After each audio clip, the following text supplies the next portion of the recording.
شوفوا معايا، هذا هو الشكل المطلوع تاعي لي نهار اليوم. شوفوا ما شاء الله تحفه، جربوه للشهر الفضيل. شوفوا فارغ، شوفوا ما شاء الله يجي فارغ وما يجيش معجن. جربوها الوصفه واليكم المقادير. المطلوع تاعنا شافيه، عندنا مغرف ونص خميره الخبز كما راكم تشوفوا فيا ونص، زوج مغارف كبار تاع السكر، عندنا كيلو تاع فرينه الماركه تاع سفينه، نديرو كامل هذيك الفرينه كما راكم تشوفوا فيا. مطلوع ناجح 100%.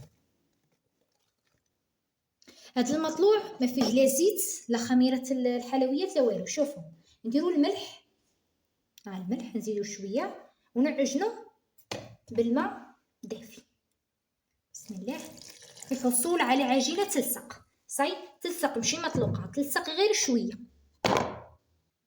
السر من اسرار نجاح المطلوع العجينه تكون طريه، ها هي طريه بصح راها تلصق لي تكون طريه. البنات نخلوها هنا ترتاح ماشي تتخمر، ترتاح واحد 5 دقائق ونجو نخدموها.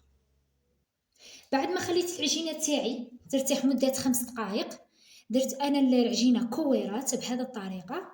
دركا نبدو نحلو بالحلال باش نجيبو سربيته نرشو فيها شويه تاع الفرينه ونحلو المطلوع تاعنا ونخلو المطلوع تاعنا يتخمر. بعد ما يتخمر مباشره نطيبو في الطاجين، يجي تحفه، يجي ما شاء الله عليه. دوك تشوفوا معايا جميع المراحل.